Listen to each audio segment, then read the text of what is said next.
This is question number 6A from December 2023 question paper.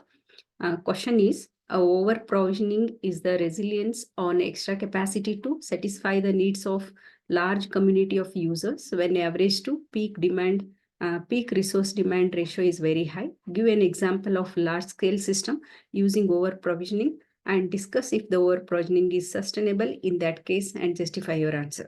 So this is one over-provisioning ಅನ್ನೋದು ಒಂದು cloud service ಅಲ್ಲಿ ಒಂದು word ಬರುತ್ತೆ. ಇದು ಓವರ್ ಪ್ರೊವಿಷನಿಂಗ್ ಅಂದ್ರೆ ಏನು ಅನ್ನೋದನ್ನ ನಾನು ಈಗ ನೀಟಾಗಿ ಎಕ್ಸ್ಪ್ಲೈನ್ ಮಾಡ್ತೀನಿ. ಓವರ್ ಪ್ರೊವಿಷನಿಂಗ್ ಇದು ಒಂದು ಕ್ಲೌಡ್ ಅನ್ನ ಯೂಸ್ ಮಾಡ್ತೀವಲ್ವಾ, ಒಂದೊಂದ್ಸಲ ಹೈ ಡಿಮ್ಯಾಂಡ್ ಬರುತ್ತೆ.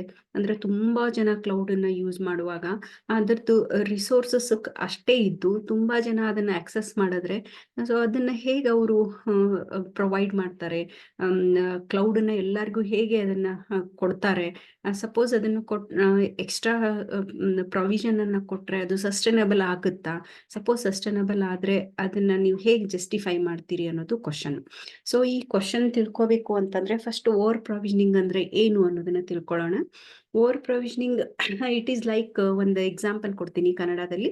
It is like preparing for a huge party. ಒಂದು ದೊಡ್ಡ ಪಾರ್ಟಿ ಅರೇಂಜ್ ಮಾಡಿದೀರಾ ಅನ್ಕೊಳ್ಳಿ.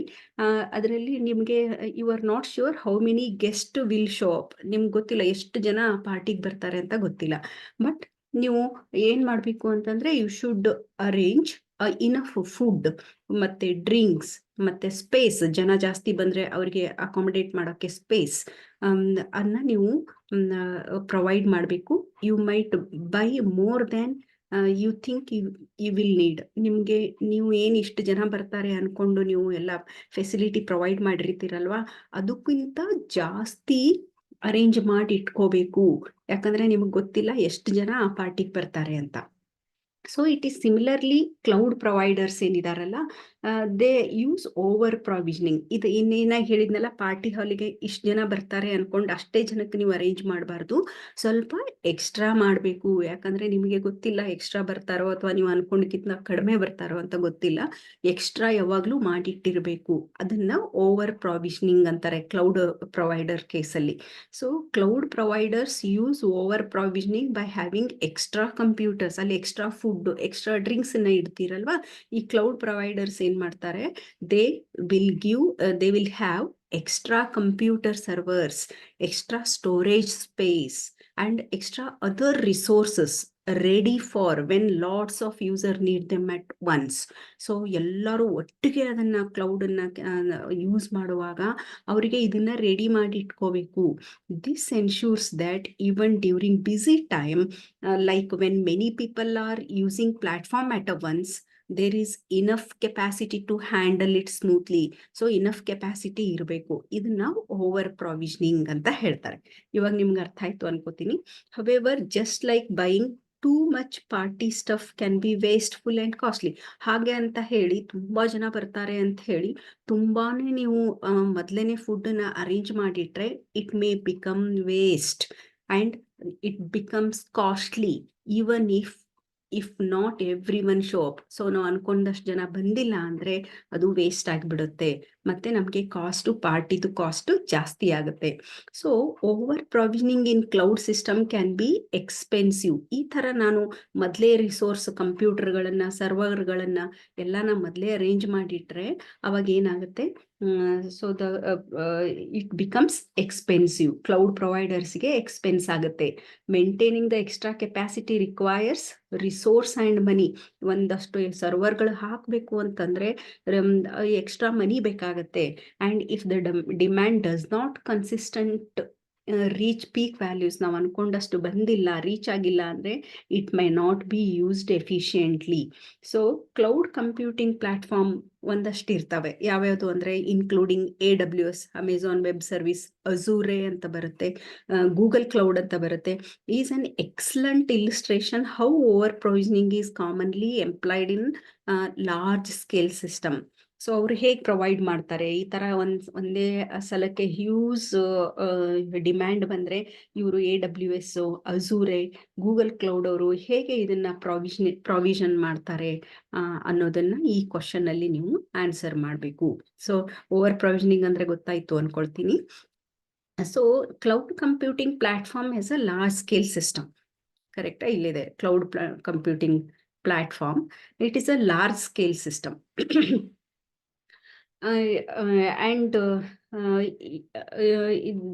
Cloud computing platforms such as AWS, Azure, Google Cloud, they are massive system, and they are designed to provide various computing services to broad user community. ಇವ್ರು provide ಮಾಡ್ತಾರೆ, ಎಷ್ಟು demand ಬಂದರೂ provide ಮಾಡ್ತಾರೆ. So ಯಾವ್ಯಾವ services ಅನ್ನ provide ಮಾಡ್ತಾರೆ? The services include storage, computing power and network resources. So ಇಷ್ಟನ್ನ ಇವರು ಪ್ರೊವೈಡ್ ಮಾಡ್ತಾರೆ ಯಾವಾಗ ಲಾರ್ಜ್ ಸ್ಕೇಲ್ ಸಿಸ್ಟಮ್ ಬಂದಾಗ. So one of the defined feature of cloud computing is on demand access ಅಂತಾರೆ. ಸೊ ಇದು ಈ word on demand access. So users can access and utilise these resources as needed. So without the need for extensive physical infrastructure on their part. Avrenu infrastructure build ಮಾಡೋದಿರಲ್ಲ. Users can access and they can utilize these resources provided by AWS, Azure and Google Cloud. ಅದಕ್ಕೆ on demand access ಅಂತ ಹೇಳ್ತಾರೆ. On demand access to computing resources, storage, computing power, networking ಏನಾದರೂ ಇರ್ಬೋದು large community ಯೂಸರ್ಸ್ಗೆ ಕೊಡೋಕೆ. So ಇದನ್ನ provide ಮಾಡಬೇಕು ಅಂತಂದ್ರೆ what is the purpose of over provisioning? Over provisioning it is a strategy. It is used by the cloud providers to ensure that they have extra capacity beyond the average demand. ಒಂದು average demand ಅಂತ ಇರುತ್ತೆ ಅವ್ರಿಗೆ, every day ಎಷ್ಟು use ಮಾಡ್ತಾರೆ ಅನ್ನೋದು ಒಂದು ಲೆಕ್ಕಾಚಾರ ಇರುತ್ತೆ. ಸೊ ಒಂದೊಂದ್ಸಲ extra members, extra users use ಮಾಡಿದಾಗ they have extra capacity beyond the average demand. ಇದಕ್ಕೋಸ್ಕರ ಓವರ್ ಪ್ರೊವಿಷನಿಂಗ್ ಬೇಕಾಗುತ್ತೆ. ದಿಸ್ ಇನ್ವಾಲ್ವ್ಸ್ ಹ್ಯಾವಿಂಗ್ ಎಕ್ಸ್ಟ್ರಾ ಕೊಡಬೇಕು ಅಂದ್ರೆ it involves having additional servers, additional storage, and available to handle high demand or spikes in user activity. ಇದಕ್ಕೋಸ್ಕರ ನಮ್ಗೆ over provisioning ಬೇಕಾಗುತ್ತೆ. So the primary goal of over provisioning ಇದೆಲ್ಲ ಇದು. The primary goal of over-provisioning in cloud computing is to meet the needs of large user base, especially during peak demand. So this ensures that the system remains responsive and the user experience consistent and reliable services when there is sudden change in resource requirement. For example, morning from 6 o'clock to up to 9 o'clock. ಎಲ್ಲರೂ ಆಫೀಸ್ಗೆ ಹೋಗೋದ್ರಲ್ಲಿ busy ಇರ್ತಾರೆ, ready ಆಗ್ತಿರ್ತಾರೆ, school going, college going children. So ಅವಾಗ ಯಾರು ಅಷ್ಟು use ಮಾಡ್ತಿರಲ್ಲ ಕ್ಲೌಡನ್ನ.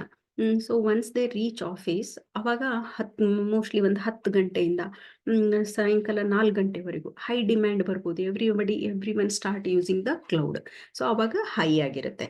After 5 o'clock they start going to their home back. ಅವಾಗ ಮತ್ತೆ ಡಿಮ್ಯಾಂಡ್ ಕಡಿಮೆ ಆಗುತ್ತೆ. So after dinner again they may access the cloud. ಅವಾಗ ಮತ್ತೆ ಡಿಮ್ಯಾಂಡ್ ಹೈ ಬರುತ್ತೆ. ಸೊ ಇದಕ್ಕೆ ಮೀಟಿಂಗ್ ಪೀಕ್ ಡಿಮ್ಯಾಂಡ್ ಅಂತ ಹೇಳ್ತಾರೆ. So the users experience consistent reliable service even when there is sudden surge in resource requirement. So ಇದ್ರಲ್ಲಿ cost of over provisioning ಏನಾಗುತ್ತೆ? ಇದು ಮಾಡೋದ್ರಿಂದ ಕಾಸ್ಟ್ ಆಫ್ ಓವರ್ ಪ್ರೊವಿಷನಿಂಗ್ ಏನಾಗುತ್ತೆ ಅಂದ್ರೆ, while over provisioning provides resilience, it comes with a cost. So building and maintaining extra capacity requires investment in hardware. ಈಗ extra peak ಟೈಮಲ್ಲಿ extra ಕೊಡಬೇಕು ಅಂತಂದ್ರೆ, ಅಲ್ಲಿ ಎಕ್ಸ್ಟ್ರಾ ಸರ್ವರ್ಸ್ ಹಾಕಬೇಕು ಅಂತಂದ್ರೆ, ಹಾರ್ಡ್ವೇರ್ ಹಾಕಬೇಕು ಅಂತಂದ್ರೆ, they have to invest in a hardware, they have to invest in a infrastructure, they have to invest in a maintenance. So these cost become significant, especially if the excess capacity is not regularly utilised. So ಎಲ್ಲ ಕೊಟ್ಬಿಟ್ವಿ, but ಇಷ್ಟು extra ಕೆಪಾಸಿಟಿನ utilise ಮಾಡಿಲ್ಲ ಅಂತಂದ್ರೆ, ಜನ use ಮಾಡಲಿಲ್ಲ ಅಂದ್ರೆ, high demand ಬಂದಿಲ್ಲ ಅಂದ್ರೆ, ಅವಾಗ ಕೊಟ್ಟಿರೋದು ಇನ್ಫ್ರಾಸ್ಟ್ರಕ್ಚರ್ಗೆ ಹಾಕಿರೋ ಕಾಸ್ಟು, ಮೇಂಟೆನೆನ್ಸಿಗೆ ಹಾಕಿರೋ ಕಾಸ್ಟು, ಹಾರ್ಡ್ವೇರ್ಗೆ ಇನ್ಸ್ಟಾಲ್ ಮಾಡಿರೋ ಕಾಸ್ಟು ಎಲ್ಲ ಎಕ್ಸಸ್ ಆಗುತ್ತೆ, ವೇಸ್ಟ್ ಆಗುತ್ತೆ. ಸೊ ಅವಾಗ ಇದು ಸಸ್ಟೈನೇಬಲ್ ನಾಟ್ ಸಸ್ಟೈನೇಬಲ್ ಅನ್ನೋದನ್ನ ನಾವು ಡಿಸ್ಕಸ್ ಮಾಡಬೇಕು. ಈ ತರ ಎಕ್ಸ್ಟ್ರಾ ಕೊಟ್ರೆ ಅದು ಸಸ್ಟೈನೇಬಲ್ ಆಗುತ್ತಾ? ಅವ್ರು ಕೇಳಿದ್ದಾರೆ, ಈಸ್ ಇಟ್ ಸಸ್ಟೈನೇಬಲ್ ಅಂತ. ಸಸ್ಟೈನೇಬಲ್ ನಾಟ್ ಸಸ್ಟೈನೇಬಲ್ ಅಂತ. The sustainability of over provisioning is in terms of a cost and efficiency. As I explained, cloud providers may explore alternative approach. ಈ ತರ ಮೊದಲೇ ಎಲ್ಲ ಇನ್ಫ್ರಾಸ್ಟ್ರಕ್ಚರ್ ಹಾಕಿಬಿಟ್ರೆ ಅವ್ರಿಗೆ ಕಾಸ್ಟ್ ಜಾಸ್ತಿ ಆಗುತ್ತಲ್ವಾ, ಸಸ್ಟೈನೇಬಲ್ ಅಲ್ಲ ಅಂತ ನೀವು ಹೇಳ್ಬೋದು.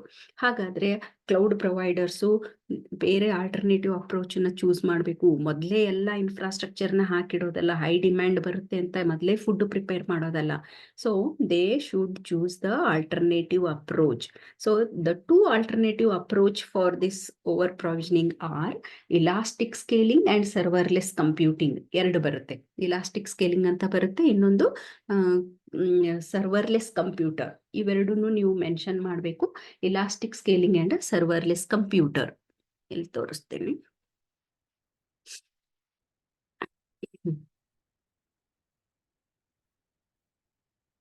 So the alternate approach are use elastic scaling and serverless computing. ಇವೆರಡನ್ನು ಕ್ಲೌಡ್ ಪ್ರೊವೈಡರ್ಸು ಯೂಸ್ ಮಾಡ್ತಾರೆ. ಸೊ ಇವೆರಡು ಯೂಸ್ ಮಾಡೋದ್ರಿಂದ ಅವಾಗ ಅದು ಸಸ್ಟೈನೇಬಲ್ ಆಗಬಹುದು ಅಂತ ಹೇಳಬೇಕು. Next, so the over provisioning it is a strategy of adding extra capacity ಅಂತ ಹೇಳದ್ನಲ್ವಾ. Extra capacity incorporating like additional servers, storage and resource. The purpose is to be prepared for sudden spike in demands. Demand ಯಾವಾಗಾದ್ರೂ ಜಾಸ್ತಿ ಆಗ್ಬೋದು, ಇಂಥ ದಿನನೇ ಆಗುತ್ತೆ ಅಂತಿಲ್ಲ. Suppose festivals ಇದ್ರೆ ಜಾಸ್ತಿ ಆಗುತ್ತೆ, ಅಥವಾ ಎನಿ ಟೈಮ್ ಅದು ಸ್ಪೈಕ್ ಆಗ್ಬೋದು. So ensuring that the system can handle increased user activity efficiently. So what are the benefits of user over provisioning? The primary advantage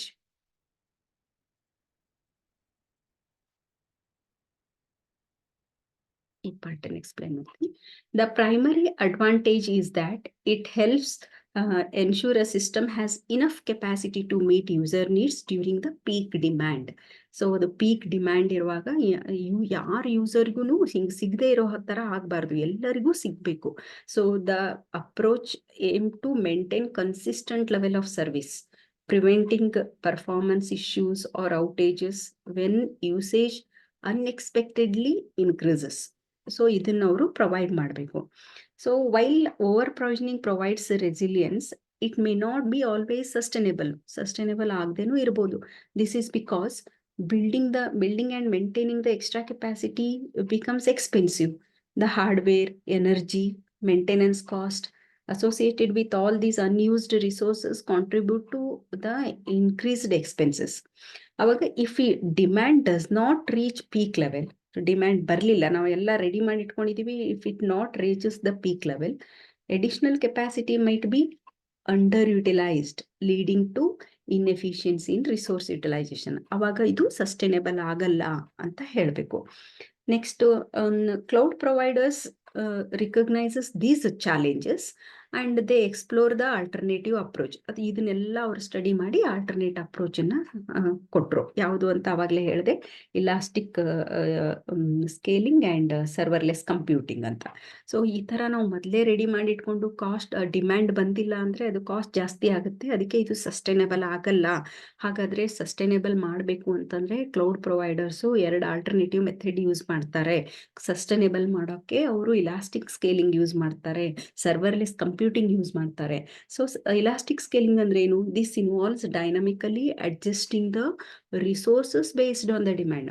ಮೊದಲೇ ಎಲ್ಲ ರೆಡಿ ಮಾಡಿ ಇಟ್ಕೊಳ್ಳೋದಲ್ಲ, based on the demand dynamic ಆಗಿ adjust ಆಗಬೇಕು resources. ಅದಕ್ಕೆ elastic scaling ಅಂತ ಹೇಳ್ತಾರೆ. Elastic ಅಂದ್ರೆ ಏನಪ್ಪ?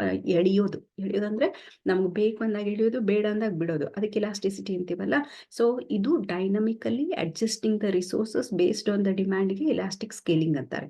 It allows for scaling up in response or down in response to the real time needs. So ಇದರಿಂದ ರಿಸೋರ್ಸ್ ಯೂಸೇಜ್ ಅನ್ನ ಆಪ್ಟಿಮೈಸ್ ಮಾಡ್ಬೋದು. ಎರಡನೇ ಮೆಥಡ್ ಅವ್ರು ಯೂಸ್ ಮಾಡೋದು serverless computing. So serverless computing ಏನಾಗುತ್ತೆ ಅಂತಂದ್ರೆ, this is one model where resources are provisioned and utilised on demand. ಇದು ಇದು ಒಂದು ಮೆಥಡ್. ಇಲ್ಲೂ ಕೂಡ ಆನ್ ಡಿಮ್ಯಾಂಡ್ ರಿಸೋರ್ಸನ್ನ ಪ್ರಾವಿಷನ್ ಮಾಡ್ತಾರೆ. Eliminating the need for maintaining the cost pool for server. ಮೊದಲೇ ಹಾಕಿಟ್ಟು ಸರ್ವರ್ದು ಕಾಸ್ಟನ್ನ ಮೇಂಟೆನೆನ್ಸ್ದು ಕಾಸ್ಟನ್ನ ಎಲಿಮಿನೇಟ್ ಮಾಡ್ತಾರೆ.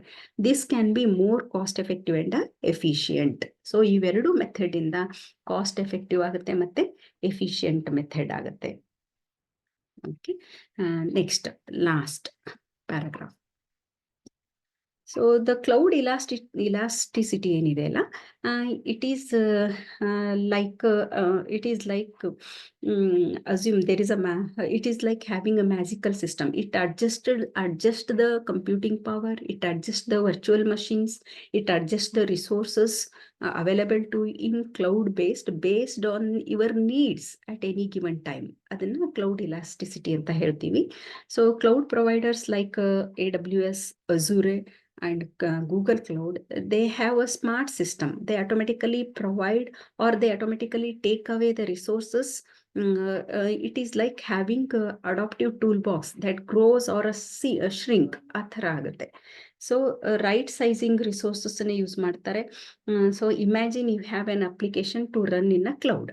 This application needs things like computing power, virtual machine or a storage space to operate smoothly. So ಅವಾಗ ಏನಾಗುತ್ತೆ, with cloud elasticity you can get the assets like virtual machine ಅನ್ನ ತಗೋಬಹುದು that are specially need to run your application. If you later decide to run more application or increase your workload, the cloud system dynamically provides additional resources. Suppose ನೀವು ಆಮೇಲೆ ಉಪಯೋಗಿಸೋದಿದೆ, ಈ ಸದ್ಯಕ್ಕೆ ಇಷ್ಟೇ ಬೇಕು, ಆಮೇಲೆ ಸ್ವಲ್ಪ ಹೊತ್ತಾದ್ಮೇಲೆ ಜಾಸ್ತಿ ಬೇಕಂದ್ರೂ ಅದು ಕೂಡ ಅದು ಪ್ರೊವೈಡ್ ಮಾಡುತ್ತೆ. ಸೊ ಮೊದಲೇ ಪ್ರೊವೈಡ್ ಮಾಡಲ್ಲ, not before hand. So when you need it, give the resources. This ensures efficient resource utilization. ಇದು ಎದರಲ್ಲಿಂದ ಸಾಧ್ಯ ಆಗುತ್ತೆ ಅಂದ್ರೆ ಕ್ಲೌಡ್ elasticity ಇಂದ ಸಾಧ್ಯ ಆಗುತ್ತೆ. So the elasticity concept helps you to scale your resources as and when you need. So your work will not struck, ಅಂದ್ರೆ ನಿಮ್ದು work held up ಆಗಲ್ಲ. Instead you can flexibility to adapt the demands of your project or your needs. So the cloud elasticity offers the cost effectiveness and you pay for what you use. ನೀವು ಎಷ್ಟು use ಮಾಡ್ತೀರಿ ಅದಕ್ಕೆ ಮಾತ್ರ pay ಮಾಡ್ತೀರಿ. ಮೊದಲೇ ಎಲ್ಲಾನು ನೀವು ಮೊದಲೇ ತಗೊಂಡ್ಬಿಟ್ಟು ಜಾಸ್ತಿ ಪೇ ಮಾಡೋ ಬದಲು ಇವಾಗ ಸ್ವಲ್ಪ ರಿಕ್ವೈರ್ಮೆಂಟ್ ಇದೆ ಅಷ್ಟಕ್ಕೆ ಮಾತ್ರ ಪೇ ಮಾಡಿ. ಸೊ ನೈಟ್ ಟೈಮ್ ನಿಮಗೆ ಜಾಸ್ತಿ ಕ್ಲೌಡ್ ಯೂಸೇಜ್ ಬೇಕು, ಅದಕ್ಕೆ ನೀವು ಪೇ ಮಾಡಿ. You pay for what you use and you don't have to worry about maintaining the access. ಅವರಲ್ಲಿ ಏನು ರಿಸೋರ್ಸ್ ಕೊಡ್ತಾರೆ ಅದ್ರ ಬಗ್ಗೆ ನೀವು ಏನು ಬಾದರ್ ಮಾಡಬೇಕಾಗಿಲ್ಲ. You don't have to worry about maintaining excess resources just in case you need them. So this is all about the over provisioning. ಇದಕ್ಕೆ over provisioning ಅಂತ ಹೇಳ್ತಾರೆ. ಸೊ ನೀವು ಫಸ್ಟು ಓವರ್ ಪ್ರೊವಿಷನಿಂಗ್ ಅಂದ್ರೆ ಏನು ಅಂತ ಎಕ್ಸ್ಪ್ಲೈನ್ ಮಾಡಿ. ಅದು ನಾನು ಹೇಳಿದ್ನಲ್ಲ ಪಾರ್ಟಿ ಎಕ್ಸಾಂಪಲ್, ಅದನ್ನ ಕಾನ್ಸೆಪ್ಟ್ ಇಟ್ಕೊಂಡು in terms of cloud parameters you explain it. Then ಅದು ಸಸ್ಟೈನೇಬಲ್ ಆ ಥರ ಮೊದಲೇ ಎಲ್ಲ ರಿಸೋರ್ಸಸ್ಸನ್ನ ಸರ್ವರ್ಸನ್ನ ಕಂಪ್ಯೂಟಿಂಗ್ ಪವರ್ನ ಮೊದಲೇ ಕೊಟ್ಬಿಟ್ರೆ ಅದು ಸಸ್ಟೈನೇಬಲ್ ಆಗುತ್ತಾ ಅನ್ನೋದನ್ನ ಎಕ್ಸ್ಪ್ಲೈನ್ ಮಾಡಬೇಕು. ಯಾಕಂದ್ರೆ ಮೊದಲೇ ಕೊಟ್ಬಿಟ್ರೆ ಅವ್ರು ಯೂಸ್ ಮಾಡಿಲ್ಲ ಅಂದ್ರೆ ಅವ್ರು ಕೊಟ್ಟಿರೋದೆಲ್ಲ ವೇಸ್ಟ್ ಆಗುತ್ತಲ್ವಾ, ಅನ್ನೆಸೆಸರಿ ನಾವು ಅದಕ್ಕೆ ಪೇ ಮಾಡಬೇಕಾಗತ್ತೆ. ಸೊ ಅದು ಸಸ್ಟೈನೇಬಲ್ ಇಲ್ಲ ಅನ್ನೋದನ್ನ ಎಕ್ಸ್ಪ್ಲೈನ್ ಮಾಡಬೇಕು. ಸೊ ಸಸ್ಟೈನೇಬಲ್ ಇಲ್ಲ ಅಂದ್ರೆ ಹಾಗಾದ್ರೆ ಕ್ಲೌಡ್ ಪ್ರೊವೈಡರ್ಸ್ ಯಾವ ಮೆಥಡ್ ಅನ್ನ ಯೂಸ್ ಮಾಡ್ತಾ ಇದ್ದಾರೆ? ಅದೇ ಸರ್ವರ್ಲೆಸ್ ಕಂಪ್ಯೂಟಿಂಗು, ಇನ್ನೊಂದು ಕ್ಲೌಡ್ elasticity ಅಂತ ಹೇಳಿದ್ನಲ್ಲ, ಅವೆರಡು ಮೆಥಡ್ ಇಂದ ಅದನ್ನ ಅವರು ಕ್ಲೌಡ್ ಪ್ರೊವೈಡರ್ಸ್ ಸಾಲ್ವ್ ಮಾಡ್ತಾರೆ ಅನ್ನೋದನ್ನ ನೀವು ಜಸ್ಟಿಫಿಕೇಶನ್ ಅಲ್ಲಿ ಕೊಡಬೇಕಾಗುತ್ತೆ. ಸೊ ನೀವು ಕಾನ್ಸೆಪ್ಟ್ ಏನ್ ಫಸ್ಟ್ ಎಕ್ಸ್ಪ್ಲೈನ್ ಮಾಡಿದ್ನಲ್ಲ ಅದಕ್ಕೆ ಒಂದಷ್ಟು ಮಾರ್ಕ್ಸ್ ಇರುತ್ತೆ. ಮತ್ತೆ ಈ ಜಸ್ಟಿಫಿಕೇಶನ್ ಕೊಡ್ತೀರಲ್ವಾ, ಓವರ್ ಪ್ರೊವಿಷನಿಂಗ್ ಸಸ್ಟೈನೇಬಲ್ ಅಲ್ಲ, ಮೊದಲೇ ಎಲ್ಲ ಪ್ರೊವೈಡ್ ಮಾಡಬಾರ್ದು, ಆನ್ ಡಿಮ್ಯಾಂಡ್ ಪ್ರೊವೈಡ್ ಮಾಡಬೇಕು ಅನ್ನೋದನ್ನ ಜಸ್ಟಿಫಿಕೇಶನ್ ಕೊಡ್ತೀರಲ್ಲ, ಅದಕ್ಕೂ ಮಾರ್ಕ್ಸ್ ಡಿವೈಡ್ ಆಗಿರುತ್ತೆ. So this is all about answer for question number 6A.